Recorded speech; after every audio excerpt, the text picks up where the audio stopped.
بسم الله الرحمن الرحيم. نحل مع بعض واجب الأميترز الملف المتحرك. أول سؤال بيقول الشكل المقابل يمثل جلفانومتر حساس متصل بمفتاح آه، فيه، وذلك لتحويله إلى أميتر متعدد المدى. كلمة أميتر متعدد المدى معناها ممكن أوصله بأكتر من مجزء تيار عن طريق مفتاح، ومفتاح كده يعني ممكن أوصله بإكس أو واي أو زد عن طريق توصيل المفتاح بالمواضع إكس وواي وزد. فإذا كان المفتاح متصل بالموضع واي، المفتاح كان متصل بالموضع واي، لو جينا هنبص على واحد هنلاقي فيه مقاومتين توازي، يعني المقاومة هنا هتساوي واحد ونص ار، هتساوي نص ار، يعني دي تمثل مجزء التيار اللي هي بنص ار. طب لو أنا بقى شلت المفتاح من الموضع ده اللي هو الموضع واي وخليته عند الموضع زد كده، كده مجزء التيار في الحالة دي هيساوي مجموع المقاومتين دول على التوالي، يعني 2 ار. كده الار اس زادت، يبقى كده الار اس زادت، ولما الار اس تزيد يعني المقاومة الكلية هتزيد، فالتيار الكلي هيقل، والتيار الكلي ده اللي بيقيسوا الجهاز بنسميه المدى، يبقى مدى الجهاز هيقل، والجهاز هيبقى غير دقيق لأن احنا قلنا الدقة بتعتمد على كل صغر الار اس.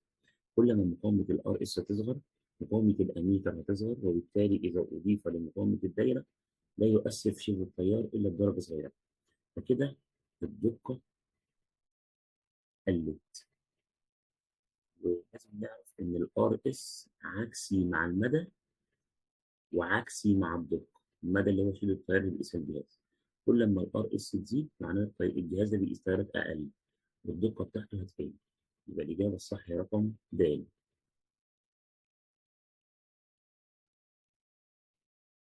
السؤال الثاني بيقول جلفانومتر حساس مقاومة ملفه ار جي. الجزء ده كده اسمه ار جي، الحتة دي اسمها ار جي. تم توصيل مجزء تيار مختلف عدة مرات لتحويله إلى أميتر في الملف ذو مدى مختلف في كل مرة. أي شكل من الأشكال التالية يمثل الأميتر الذي له أكبر مدى؟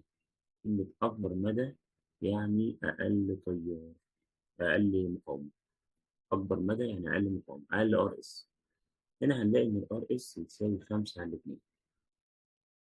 هنا الار اس هتبقى دي كلها اللي مقسومة على الجلفانومتر يبقى 5 على 3. هنا 5 وهنا 2، فهنلاقي إن أقل واحدة فيهم اللي هي ده، يبقى 5 على 3.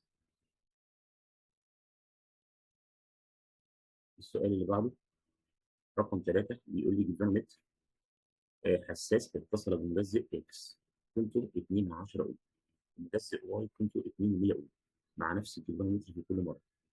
أنهي أميتر هيقيس لي مدى أكبر؟ كل ما المقاومة تقل المدى بيزيد، يبقى الإجابة الصح هي إيه؟ واي. يبقى الأميتر يقيس مدى أكبر في حالة المجزء واي. ليه؟ لأنه أصغر مقاومة، وأصغر مقاومة يعني أكبر تيار.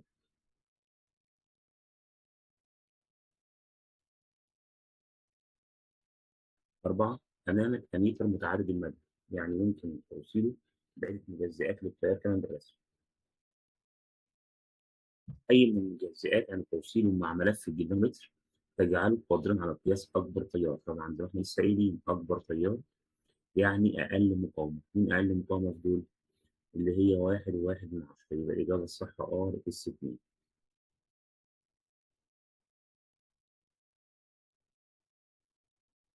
5 سلاسل أمترات إكس وواي وزد، عايز ترتيب دقة القياس. احنا لسه قايلين إن الار اس تتناسب طرديا مع الار داش، وتتناسب عكسيا مع المدى وعكسيا مع الدقة. يعني كل ما الار اس تقل الار داش المقاومة الكلية تقل، فالدقة تقل. نبص كده على الثلاث الفاليو ده تلاقي الار اس أصغر واحدة واي، طالما دي أقل مقاومة يبقى أكبر دقة. أقل مقاومة معلش دي أكبر دقة، عارف عكسية، يبقى ده أكبر دقة. وبعد كده اللي هو الاتنين، وبعد كده ده أقل واحد فيه، يبقى الإجابة واي إكس زد. واي دقته أكبر، وبعدين إكس، وبعدين زد، يبقى الإجابة الصح رقم إيه؟ د. اقل مقاومه يعني اكبر دقه، فواي اقل مقاومه يبقى اكبر دقه. 6 بيقول لي تحويل الجلفانومتر الى اميتر. عشان نحول الجلفانومتر الى اميتر بنوصل ملف المقاومه صغيره على التوازي اسمه مجزء التيار. 7 عند توصيل مجزء التيار مع ملف الجلفانومتر فإن حساسية الجهاز لما نوصل مجزء التيار مع ملف الجلفانومتر كده المقاومة الكلية هتقل، ولما المقاومة الكلية تقل يبقى التيار الكلي هيزيد. معنى إن الجهاز بقى بيقيس تيارات أعلى مبقاش حساس للتيارات الضعيفة، يبقى الحساسية إيه اللي يحصل لها تقل. أو ممكن نجيبها من قانون الحساسية. الحساسية بتساوي سيتا على آي. طالما المقاومة قلت يبقى التيار اللي بيقيسه الجهاز بيزيد، يبقى الحساسية تقل علاقة عكسية. إذا كانت المقاومة الكلية للأميتر آر فإن مقاومة المجزء، طبعا الجلفانومتر لما نوصله مع مجزء التيار عشان نحوله لأميتر بتبقى الرسمة كده، دي اسمها ار جي ودي اسمها ار اس. فالار داش بتبقى حاصل ضربهم على حاصل جمعهم. في الحالة ديت المقاومة بتبقى أصغر من أصغر مقاومة، يعني الأصغر واحدة فيهم ار داش. هو بيقول لي إيه؟ إذا كانت المقاومة الكلية للأميتر ار داش دي بار، لازم المجزء أكبر من ار والار جي أكبر من ار، يبقى مقاومة مجزء التيار أكبر من ار لأن ار داش دي أصغر من أصغر مقاومة. تتعين قيمة مجزء التيار من العلاقة. المفروض مجزء التيار ار اس القانون بتاعه بيساوي اي جي في ار جي على اي ناقص اي جي. اي جي في ار جي مش موجودة، هي في جي، يبقى الإجابة الصح رقم دي. النسبة بين مقاومة الأميتر ككل على مقاومة مجزء التيار، مقاومة الأميتر قلنا أصغر واحدة يبقى الإجابة أصغر من الواحد.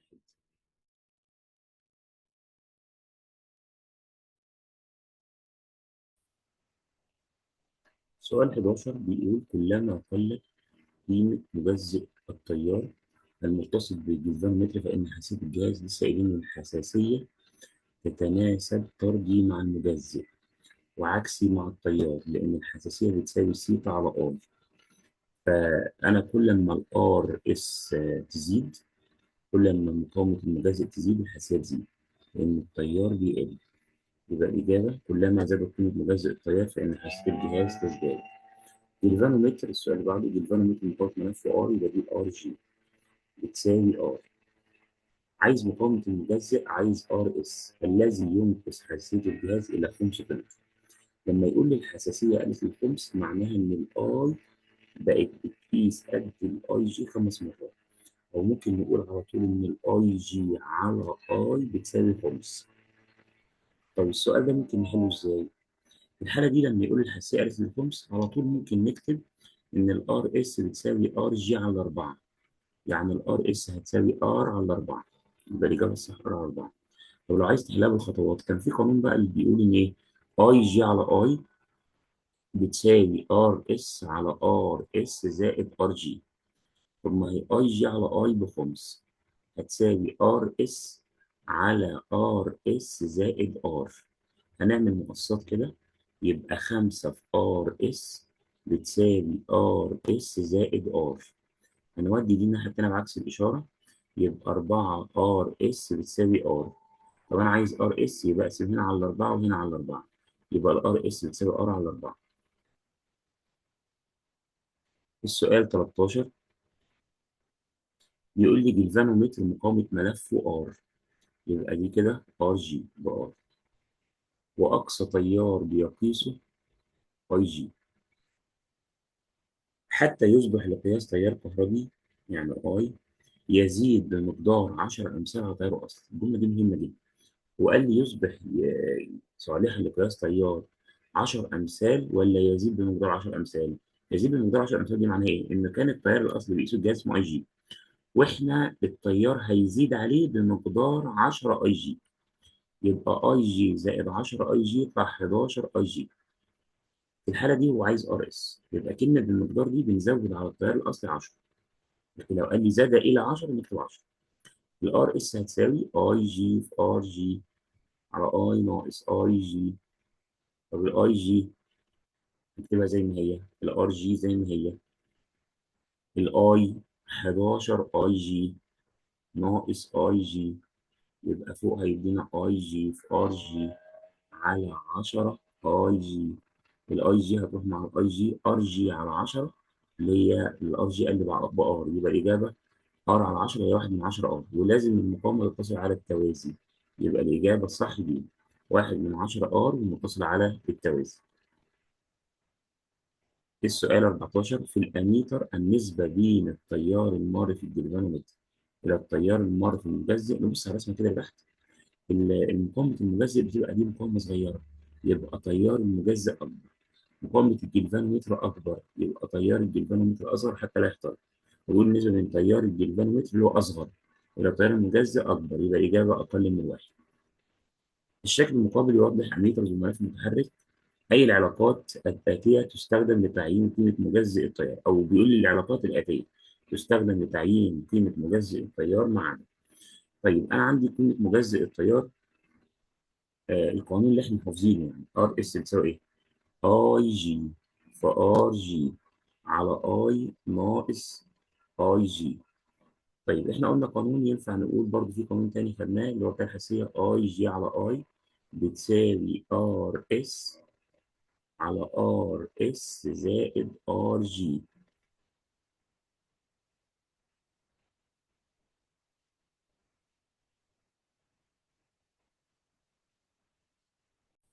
طيب هو المفروض السؤال بيقول كل العلاقات الآتية، لا بدل كل هنقول أي العلاقات الآتية تستخدم لتعيين قيمة مجزء التيار. مش كلمة معنى يعني في علاقة واحدة بس صح. طبعا المفروض ار اس تساوي اي جي في ار جي على اي ناقص اي جي، وهو فاضل لي هنا ار جي يبقى ما ينفعش. المفروض اي جي على اي بتساوي ار اس على ار اس زائد ار جي. لو قلبنا دي وقلبنا دي يبقى المفروض اي على اي جي بتساوي ار اس زائد ار جي على ار اس. تعال نشوف كده اي على اي جي زي ما هي تساوي ار اس زائد ار جي على ار جي، المفروض تحت ار اس يبقى دي برضه غلط.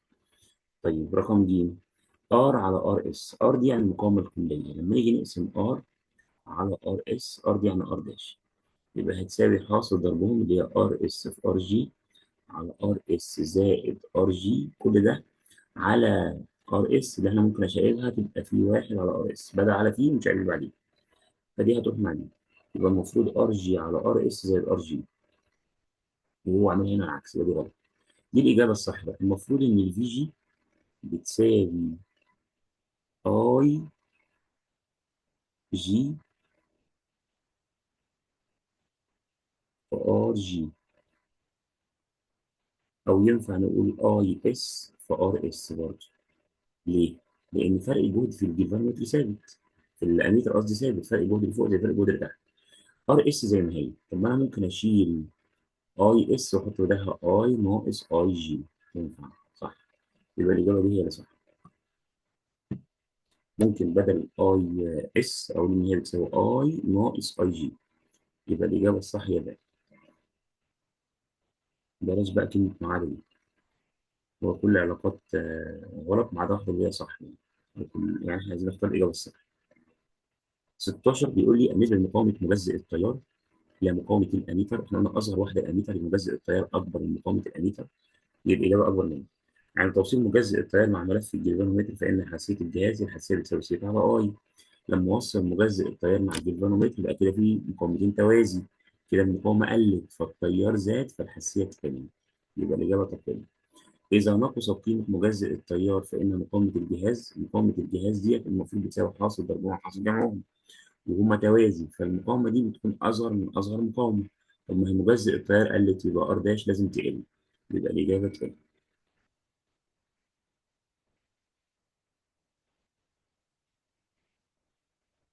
19 إذا زاد مدى قياس الأميتر إلى 10 أمثال، ده معناه إيه؟ إن الأي بقت قد الأي جي 10 مرات، فإن حساسيته إيه اللي هيحصل لها؟ الحساسية هتقل العشر. طب ليه؟ لأن إحنا قلنا إن الحساسية استنتجنا حساسية الأميتر اللي حساسية الجلفانومتر بتساوي أي جي على أي، فأدي الأي جي زي ما هي، وممكن نشيل أي ونحط بدلها 10 أي جي، فده هيروح مع ده يدينا 1 على 10، يبقى الحساسية تقل العشر. الشكل المقابل يمثل الدائرة الداخلية للأميتر، ولكي نحصل على أكبر مدى، أكبر مدى يعني أكبر تيار، يبقى لازم يكون عندنا أقل مقاومة. اقل مقاومه الار اس. طب اقل مقاومه امتى؟ لما اقفل الاثنين دول مع بعض، عشان دول هيبقوا توازي مع بعض، فهيدونا اصغر مقاومه، غير لو قفلت تي واحد لوحده او تي اتنين لوحده. لكن لما اقفل الاثنين هيدونا اصغر مقاومه.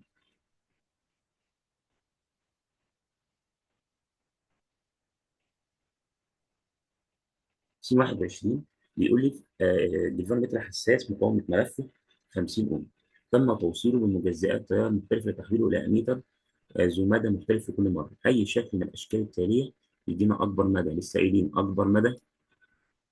اكبر مدى يعني اكبر تيار، واكبر تيار يعني اقل مقاومه الار اس او اقل مقاومه الاميتر.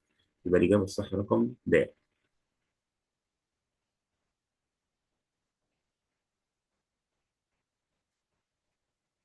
س 22 قرر تفسير السؤال بيقول ايه؟ بالنسبه لمقاومه مجزئ التيار الى مقاومه الاميتر، مجزئ التيار اكبر.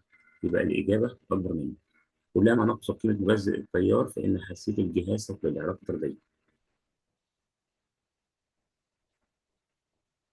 والصله بالفانومتر بمجزئ تيار مقاومته اقل من مقاومه 24 بيقولوا الصله بالفانومتر بمجزئ تيار.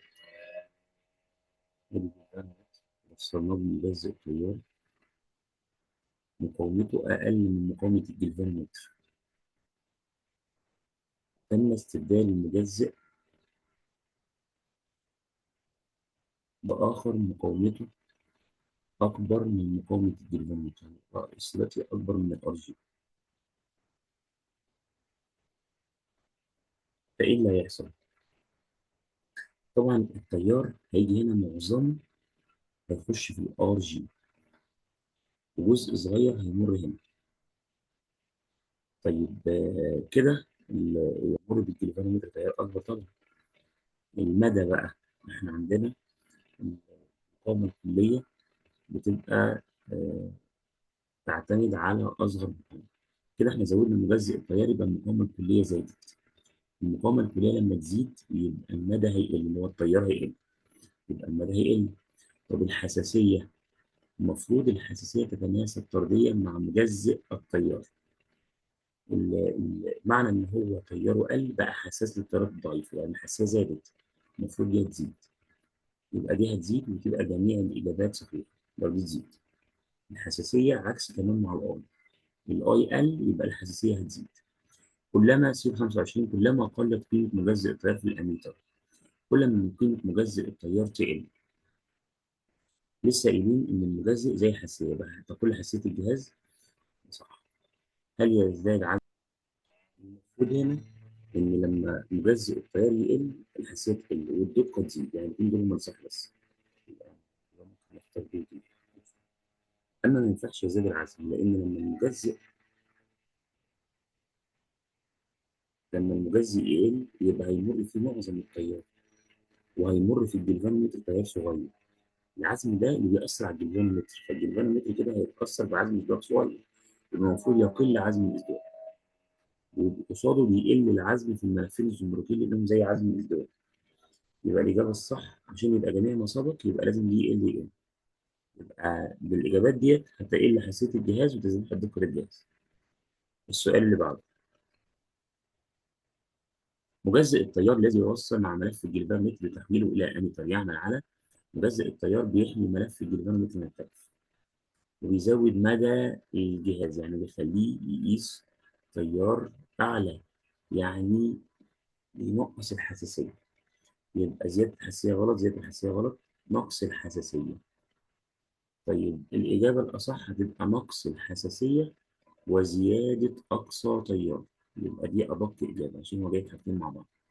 يبقى الإجابة نقص الحساسية وزيادة أقصى تيار. يبقى الإجابة الصح هي إيه؟ أربعة.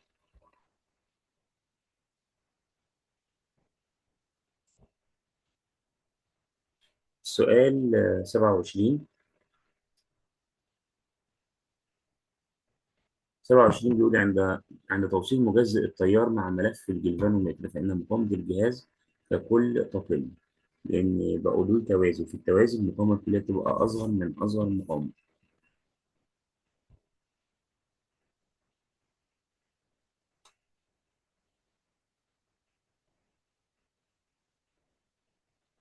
س 28 بيقول لي في الشكل المقابل عند غلق المفتاح تقل الحساسيه لايه؟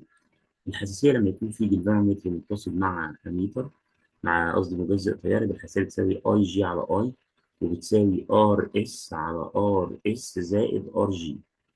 لما اقفل المفتاح ده دي تمثل ار اس اللي هي 2 من 10 ار على ار اس اللي هي 2 من 10 ار زائد ار جي فوق قلب ار، يبقى فوق 2 من 10 ار على 1 و2 من 10 ار. هنحسب دي على الآلة تطلع الإجابة 6. س 29 جلفانومتر مقاومة ملفه يبقى ار جي بار. عايز مقاومة الجهاز اللي تخلي مقاومة المجزء اللي تخلي الحساسية ربع، معناها اي جي على اي بربع. طبعا ممكن نحلها زي بالقانون اللي فوق ده ونعمل مقصات، نشيل اي جي على اي ونحط دورها ربع ونجرب او نعوض الحالة دي. او ممكن نحلها على طول، قلنا ار اس هتساوي لما يقول الحساسية 1000 ربع بننقص واحد من المقاومة، يبقى الار اس بتساوي ار جي على 3 يعني ار على 3. او ممكن زي ما قلت لك بقى تساوي ده كده بار اس على ار اس زائد ار جي، ونعمل مقصات هيطلع معانا برضه ان شاء الله.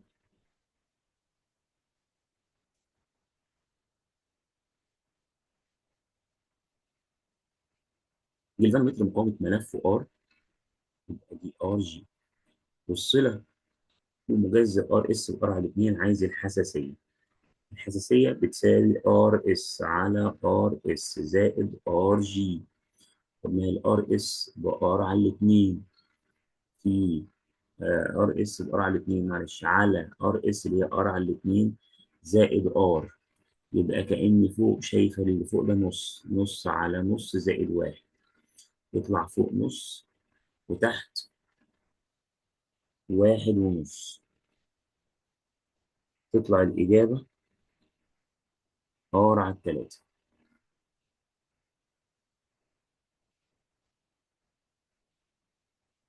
تطلع الإجابة تلت، يبقى الحساسية تقل للتلت.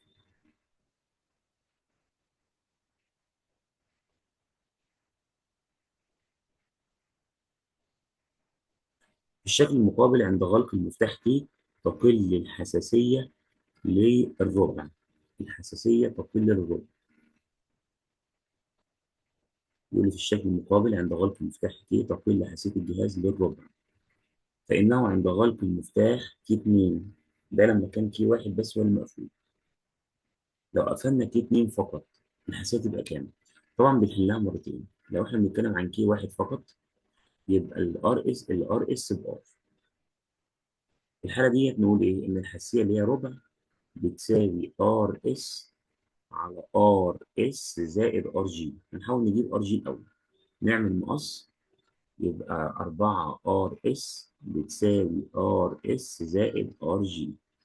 نودي الناحية دي يبقى 3 ار اس بتساوي ار جي، يبقى ار اس بتساوي او ار جي بتساوي 3 ار اس. يبقى في الحالة ديت ار جي بتساوي 3 ار. طيب او ممكن على طول زي ما احنا قلنا بقى الحساسية 1000 ربع يبقى ار اس بتساوي ار جي على 3. لو احنا بقى قفلنا كي 2 فقط، يعني ايه كي 2 فقط؟ يعني قفلنا كي 2 وفتحنا كي 1. في الحالة دي لو عايزين الحساسية، الحساسية هتساوي برضه نفس الكلام ار اس على ار اس زائد ار جي. هنا ار اس بقى هتبقى بكام؟ بنص ار على نص ار زائد 3 ار، يبقى فوق نص ار على 3 ونص ار، الار هتروح مع الار يطلع الإجابة 7. يبقى الإجابة 7.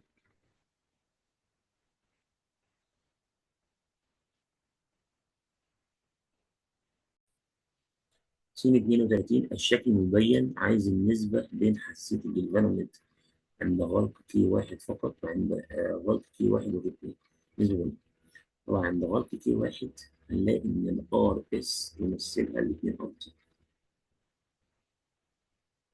لما كي 1 وكي 2 معا مغلقين يبقى الار اس، لو قفلنا بقى دي كده هتلاقي دي ار اس مع بعض، يبقى نص ار على الاتنين، تطلع ربع ار.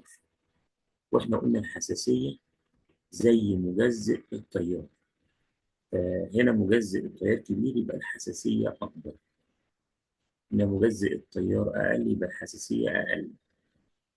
يبقى هنقسم مجزء الحساسية في الحالة الأولى على الحساسية في الحالة الثانية، هتبقى أكبر من الواحد الصحيح.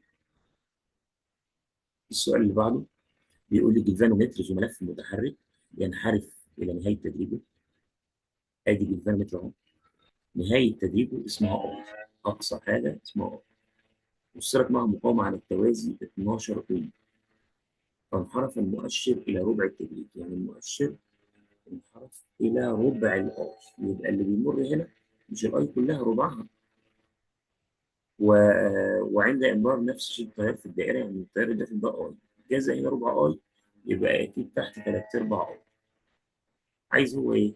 مقاومة جهاز الأمير.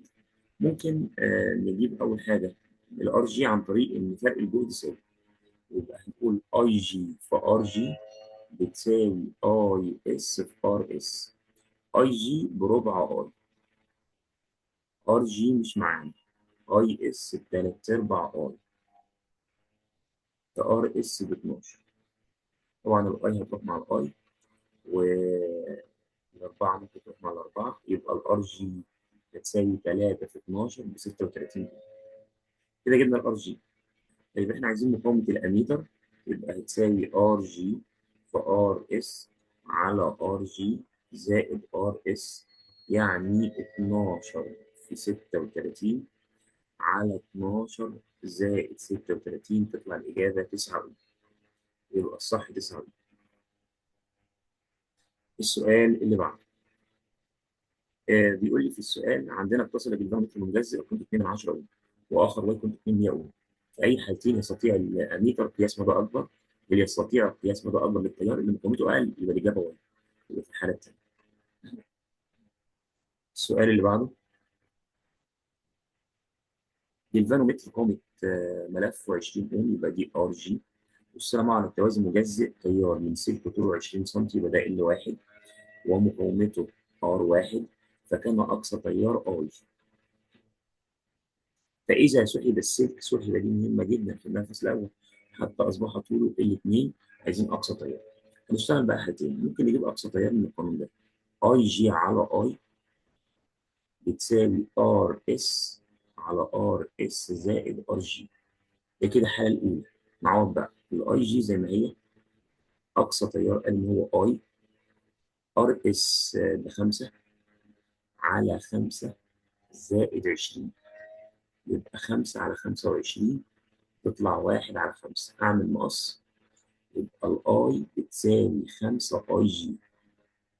دي كده في الحالة الأولى.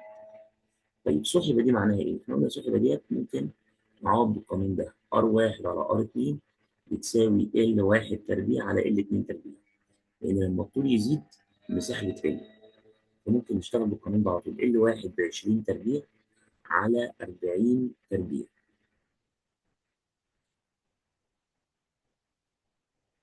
هيطلع الناتج 1 على 4.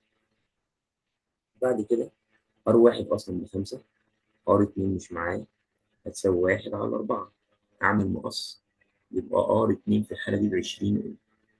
هنعمل نفس القانون اللي عملناه فوق اهو، نعوضه بقى تحت في الحاله الثانيه.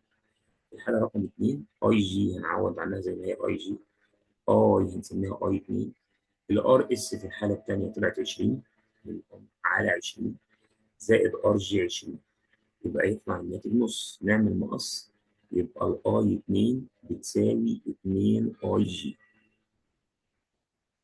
الحالة التانية بعد كده اعمل ايه؟ اقسمهم على بعض، اقول ان اي على اي 2 هتساوي 5 اي جي على 2 اي جي.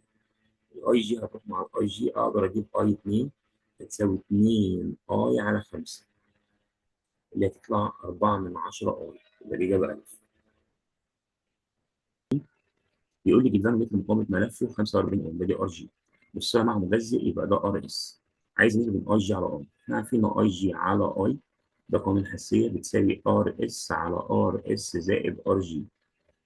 اي جي على اي بتساوي ار اس اللي هي 5 على 5 زائد 45، يطلع 5 على 50، يبقى 1 على 10، يبقى الاجابه ب، ده 1 على 10.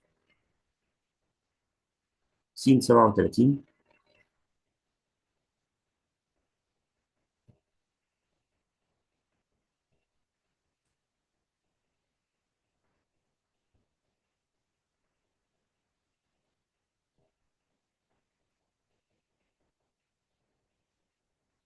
بيقول لي ايه في س 37؟ جلفانومتر مقاومة ملفه 90 يبقى دي ار جي، والسرعة مع مجزء قيمته يبقى دي ار اس. عايز النسبة المئوية للتيار الذي يمر عبر الجلفانومتر إلى التيار الكلي، أنا عايز اي جي على ار. برضه نفس الكلام، هتساوي ار اس على ار اس زائد ار جي.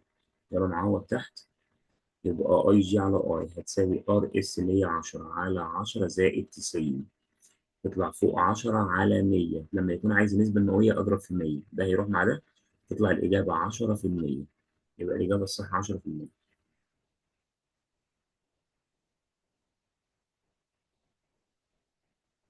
س 38 بيقول لي في الشكل المقابل جلفانومتر او جلفانومتر حساس مقاومه ملف، يبقى دي ار جي ب 6 اوم، والسلم مجزئ لتحويله لاميتر، والشكل بيان يمثل العلاقه بين الاي واي جي.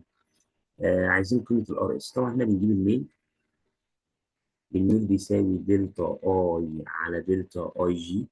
لما يكون الخط بدأ من الصفر ممكن نقسم قيمه على قيمه، يعني اخر قيمه على اخر قيمه، يبقى 2 على نص. وطبعا نركز على ان هنا اي بالامبير وهنا بالامبير. 2 على نص فيها 4 على 1. طب ما هي اي على اي جي ديت، المفروض اي جي على اي كانت بتساوي ار اس على ار اس زائد ار جي. احنا هنا شقلبنا، يبقى اي على اي جي هتساوي ار اس زائد ار جي على ار اس. يبقى 4 على 1 هتساوي ار اس زائد 60 على ار اس مقصات. يبقى 4 ار اس بتساوي ار اس زائد 60. ده الناحية دي يبقى 3 ار اس بتساوي 60. يبقى ال RS هتساوي 60 على 3، يطلع الإجابة 20 إيه.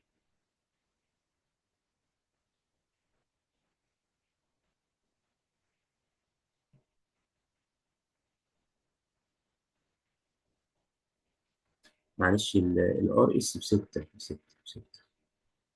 يبقى 6 على 3 فيها الاتنين إيه، يبقى الإجابة 2 إيه. أنا قرأتها 60 6 إيه. س 39 الشكل المقابل يمثل العلاقة بين نشيد التيار ومقلوب مقاومة المجزء. عايز مقاومة الجلفانومتر، برضه هنا هنجيب ميل. الميل هيساوي دلتا اي على دلتا واحد على ار اس. هنجيب الميل ازاي؟ هنا بقى ما ينفعش نقسم قيمة على قيمة، بناخد كده بنعمل مثلث ونشوف النقطة ديت والنقطة دي كده. النقطة ديت الصاد بتاعتها بكام؟ ب 100، وديت بكام؟ ب 20. يبقى نقول 100 ناقص 20، بس كل ده مضروب في 10 أس سالب 3، لأن ده ملي. ملي الأمبير بضرب في 10 سالب 3. تحت بقى النقطة دي قصاد كام؟ 10، والنقطة دي قصاد كام؟ صفر. يبقى 10 ناقص صفر ب 10. كل ده مضروب في 10 أس سالب 2، يطلع ده ب 8 من 10.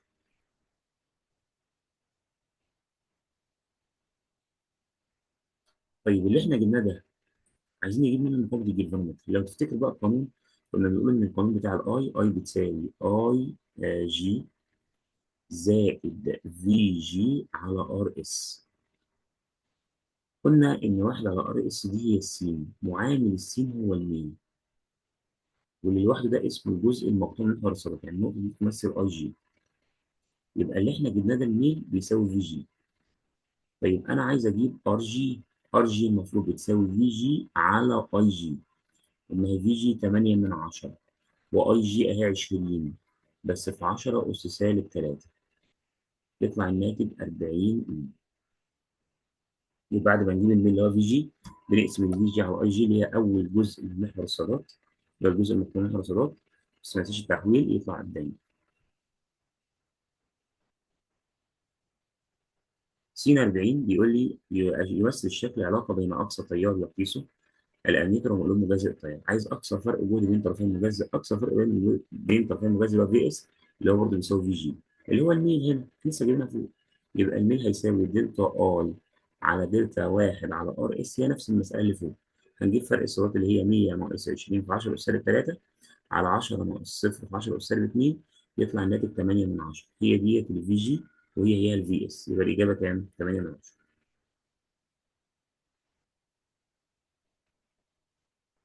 س 41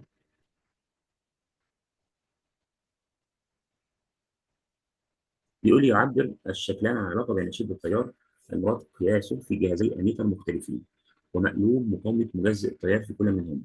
عايزين نسبة من مقاومة الجلفانومتر في الحالة الأولى لمقاومة الجلفانومتر في الحالة الثانية. طبعا في كل حاجة هجيب الميل. الميل هنا هيساوي دلتا اي على دلتا واحد على ار اس، واللي هيطلع ده هيساوي الفي جي. طب يلا نجيب الميل. الميل هيساوي في أول واحدة نعمل شرط الكسر، النقطة دي قصاد كام؟ 1.8 ودي قصاد كام؟ 6 من 10. يبقى أقول 1.8 ناقص 6 من 10 على دي قصاد كام؟ 2 من 10. والنقطة بتاعت دي قصاد دي قصاد صفر، يبقى على 2 من 10. يبقى فوق 1.2 على 2 من 10، يطلع الناتج 6 فولت. اللي احنا جبناه ده اسمه في جي. طب ما انا عايز اجيب ار جي. ار جي بتساوي ايه؟ في جي على اي جي. الفي جي 6، الاي جي اهي دي كده تمثل اي جي. ده الجزء المقطوع اللي هو 6 من 10. تطلع الار جي في الحالة الأولى بواحد، يبقى دي ار جي واحد. نفس الكلام هنجيب هنا الميل. الميل هيساوي دلتا اي على دلتا واحد على ار اس، هيساوي 1.5 ناقص نص على 1 من 10 ناقص صفر ل1 من 10، يدينا هنا 1 على 1 من 10 يدينا 10. ده يمثل الفي جي في الحالة التانية. طب ما أنا عايز أجيب ار جي في الحالة التانية، أقسم في جي على اي جي، يبقى أقسم 10 على الاي جي أهي على نص، تطلع 20. طب إحنا عايزين ار جي 1 على ار جي 2، يبقى 10 على 20، تطلع الإجابة نص.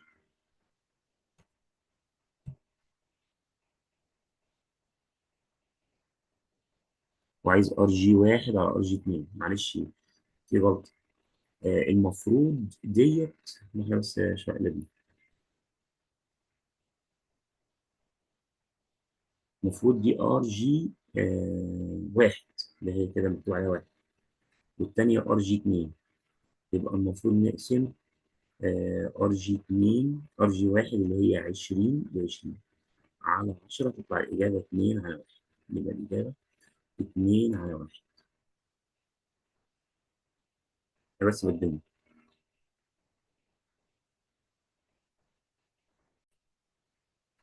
سين 42 امتحان دور تاني 2021 بيقول جلفانومتر مقاومته ار جي، ويقيس تيار كهربي أقصى أي جي عن توصيله من مجزء ار واحد، يعني ده الار اس. قلت الحساسية لتلات أرباع. الحساسية دي قلنا إن هي بتساوي أي جي على أي، بتساوي 3/4. طيب الأي جي على أي أصلا إيه القانون بتاعها؟ بتساوي ار اس على ار اس زائد ار جي. الأي جي على أي ب3/4، الار اس قال لي اسمها ار واحد على ار واحد زائد ار جي. أعمل مقصات، يبقى 4 في ار واحد هتساوي 3 ار واحد زائد 3 ار جي. وأدي الناحية دي يبقى ار واحد بتساوي 3 ار جي، دي كده هنسميها رقم واحد. نكمل بقى بقية المسألة. وعند استبدال المجذب بآخر ار 2 يبقى ده ار اس في الحالة التانية. ولت الحساسية 3 على 8، عايز نسبة من ار 1 لار 2. هنعمل نفس الكلام، هنقول الحساسية اللي هي 3 على 8 هتساوي ار اس اللي هي في الحالة دي ار 2 على ار 2 زائد ار جي. مقصات، يبقى 8 ار 2 هتساوي 3 ار 2 زائد 3 ار جي. أودي الناحية دي يبقى 5 ار 2 بيساوي 3 ار جي. بص كده بقى على رقم واحد ورقم اتنين. هنا 3 ار جي بتساوي ار واحد، وهنا 3 ار جي بتساوي 5 ار 2. يبقى كده ار واحد بتساوي 5 ار 2. لو قسمنا هنا على ار 2 وهنا على ار 2، يبقى ار واحد على ار 2 بتساوي 5 على 1، يبقى الإجابة 5. س 43 جلفان متر مقسم إلى 120 قسم. عندي كده جلفان متر متقسم إلى 120 قسم، 120 شرط يعني. القسم الواحد عند استخدامه لقياس التيار تكون حساسية القسم الواحد ده ب 2 من 10 ملي أمبير. وما أنا كده ممكن أجيب التيار الكلي اللي إحنا بنسميه أي جي. بنضرب تيار القسم في عدد الأقسام اللي هو N. فالتيار القسم كان 2 من 10، بس ملي هضرب في 10 أس سالب 3 في عدد الأقسام 120، يطلع الناتج 24 من 1000 أمبير. طيب ده أول حاجة. وعند استخدامه لقياس فرق الجهد بين نقطتين يدل كل قسمين مع بعض كده بيقيسوا فرق جهد 8 من 10 ملي فولت. وما أنا برضو ممكن أجيب فرق الجهد الكلي اللي بيقيسه الجلفانومتر اللي هو في جي. هضرب 8 من 10 في 10 أس سالب 3 عشان أحولها في 60. ليه في 60؟ لأن دول فرق جهد قسمين، يعني كأن عدد الأقسام بقى 60. أو ممكن تجيب فرق جهد القسم واحد هيبقى 4 من 10 ونضربه في كام؟ في 120. يبقى 4 من 10 في 120 هي 8 من 10 في 10 أس سالب 3 في 60. يطلع الإجابة 48 من 1000 أمبير، فولت قصدي. طيب احنا ممكن نجيب برضو بالمره عشان لو احتاجناها. الار جي بتساوي في جي على اي جي، يبقى هتساوي 48 من 1000 على 24 من 1000 اللي هو في جي على اي جي، تطلع 2 اي. طيب نكمل بقى. وضح كيف يمكن تحويل الاميتر ليقيس تيارات اقصاها 5 امبير بالاي. عشان نحول الاميتر هنوصل مجزء تيار. طب ايه قانون المجزء؟ اي جي في ار جي على اي ناقص اي جي. وعلى فكره اي جي في ار جي هي الفي جي، اللي هي كام؟ 48 من 1000 على الآي 5 ناقص 24 من 1000 اللي هو الطين.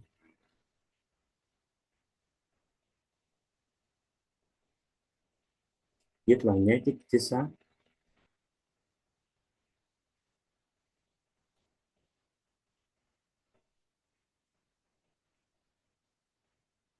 يطلع الناتج 9 65 في 10 أس سالب 3 دي ار اس.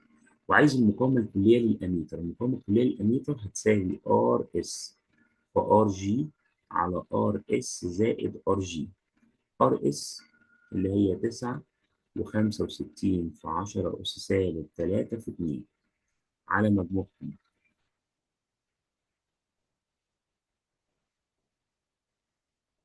يطلع الناتج 9.6 في 10 أس سالب 3. طبعا لازم نوصل، يعني بعد ما نقوله كده نوصل، نقول إن يتم توصيل مجزء تيار قيمته 9.65 في 10 أس سالب 3 على التوازي.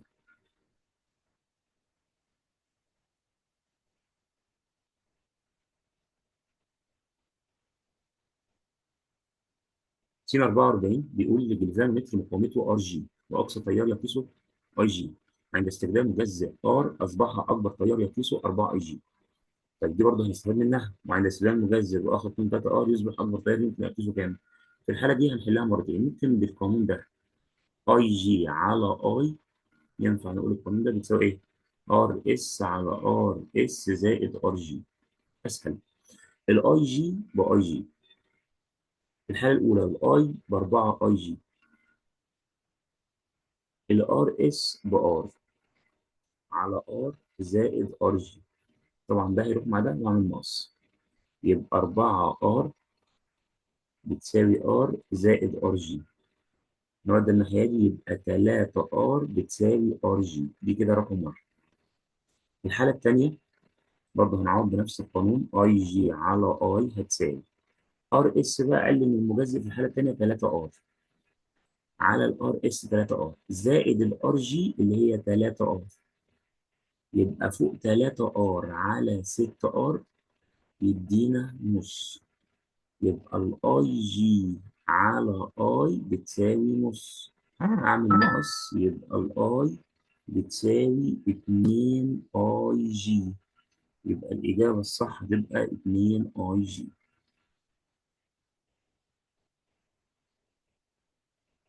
س 45 في الشكل المقابل عند غلق كي واحد فقط تقل الحساسية للربع، ويصبح الجهاز صالحا لقياس تيار شدته نص. عايز أقصى تيار عند غلق كي واحد وكي اتنين معا. هنبدأ بكي واحد بس. لو الكي واحد فقط هو اللي مقفول، الحساسية ربع، معناها إن الاي جي على اي بتساوي ربع. وهو مديني أصلا الاي الكلي بنص، يبقى اي جي على نص بتساوي ربع مقص. يبقى الاي جي هتساوي نص على 4، تطلع تمن. يبقى كده جبنا الاي جي على اي بتمن. طب ما هو برضه ان اي جي على اي احنا عارفين بتساوي ايه؟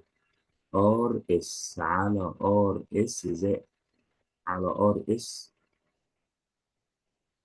زائد ار جي. هو قال لي ان الحساسيه ربع، يبقى ربع هتساوي ار اس اللي هي 2 على ار اس اللي هي 2 زائد ار جي، وهعمل مقص. 2 في 4 ب 8 هتساوي 2 زائد ار جي. يبقى الار جي هتساوي 8 ناقص 2 ب 6. يبقى انا كده جبت من المعلومه اللي قالها، جبت الاي جي وجبت الار جي. السؤال بقى الثاني او الجزء الثاني، عايز غلط كي واحد وكي 2 معا. عند غلط كي واحد وكي 2 معا عايز اقصى تيار. في الحاله دي دول كده هيعتبروا ار اس. يعني الار اس هنسميها ار اس داش، هتبقى 2 في 4 على 2 زائد 4، تطلع 8 على 6 اللي هي 4 على 3. ممكن برضه نعوض القانون ده، اي جي على اي بتساوي ار اس على ار اس زائد ار جي.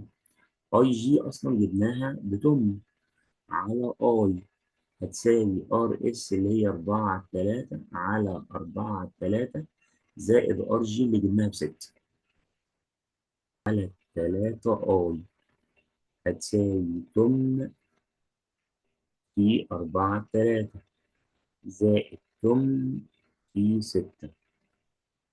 ماشي. يبقى هنا 4 على 3 اي هتساوي 4 على 8 في الاثنين على اللي قصدي على 4 في الاثنين على 4 في الواحد.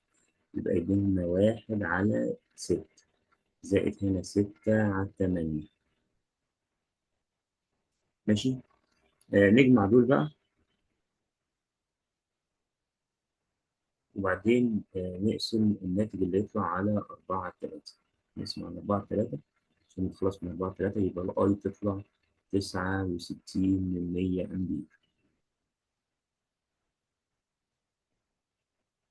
س 46 امتحان 2024 بيقول جيفان مقاومته ار جي، والسيرة مجزئ نص ار جي، ثم عيد توصيل مجزئ ربع ار جي. عايز نسبة من حساسية الامتر في الحالة الأولى على حساسية الامتر في الحالة الثانية. الحساسية بتساوي إيه؟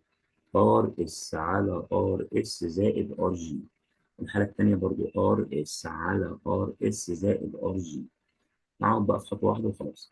ار اس في الحالة الأولى اللي هي نص ار جي على نص ار جي زائد ار جي.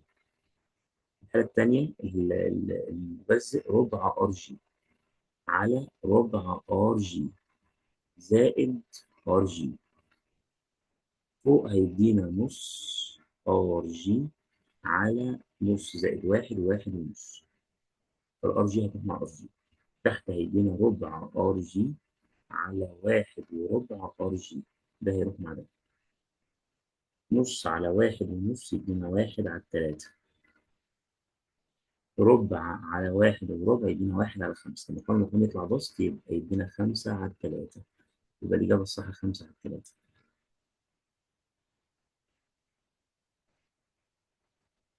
س 47 برضه امتحان 2024 بيقول لك لديك جلفانومتران مرة تيار شدته اي في كل منهم، فانحرف الأول بزاوية 30، يبقى دي سيتا واحد. والجلفانومتر الثاني انحرف بزاوية أكبر من ار ب 10 درجات عند زيادة تيار زيادة تيار إلى 2 اي، يبقى ده اي 2 والزاوية هتبقى 40، لأنه قال زاد الجلفانومتر انحرف بزاوية أكبر من الأول ب 10 درجات. يبقى التيار الأول اي والزاوية 30، التيار الثاني 2 اي والزاوية 40. أي العبارات التالية صحيح بعد زيادة التيار إلى 2 أي في كل منهم. يبقى بقى زودنا التيار في الاثنين ل 2 أي.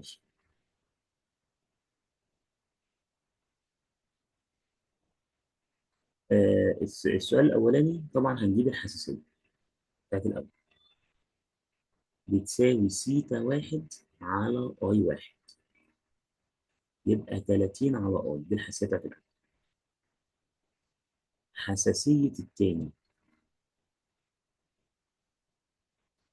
هتساوي 40 على 2 أي،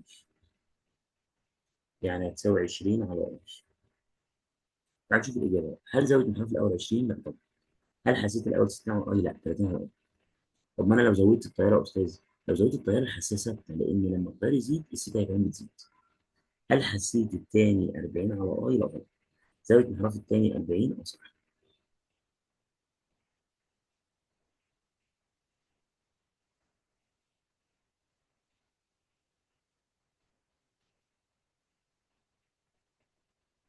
48 بيقول لي في الشكل المقابل إذا تم تغيير مجزء التيار بحيث تزداد الحساسية. الحساسية المفروض بتساوي اي جي على اي، وبتساوي ار اس على ار اس زائد ار جي. كده الحساسية زادت، تمام، مع إمرار نفس التيار يعني الاي ده اللي بيمر هو، واحنا زودنا المجزء يبقى لازم الاي اس اللي هتمر هنا هتقل.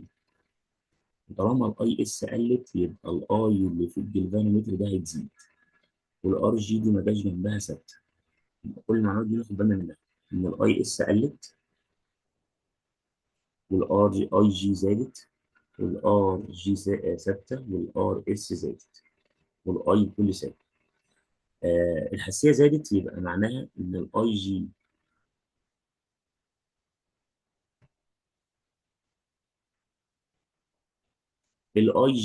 دلوقتي ثابته، والحساسيه زادت، يبقى والاي جي احنا قلنا ايه؟ ثابته.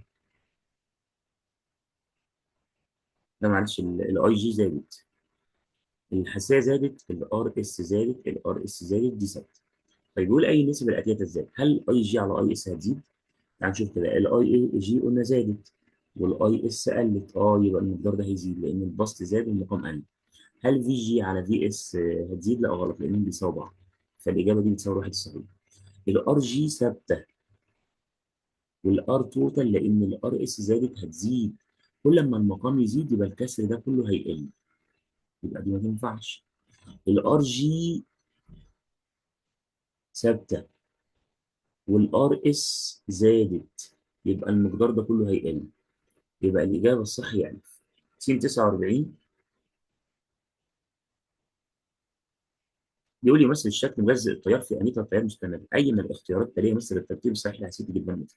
الحساسيه تتناسب طرديا مع مجزء التيار، يبقى اكبر مجزء اكبر حساسيه، اقل مجزء اقل حساسيه. اكبر مجزء واو، يبقى ده اكبر حساسيه، وبعد كده 20 ده الثاني، وبعد كده 10 ده الثالث، وبعد كده 5 ده الرابع. يبقى واي دبليو زد اكس. يبقى الاجابه الصح هي رقم ايه؟ ج. يبقى كده خلصنا الاميتر، وهنتظركم ان شاء الله في حل درس جديد او واجب جديد اللي هو الفولتميتر ان شاء الله. السلام عليكم ورحمه الله وبركاته.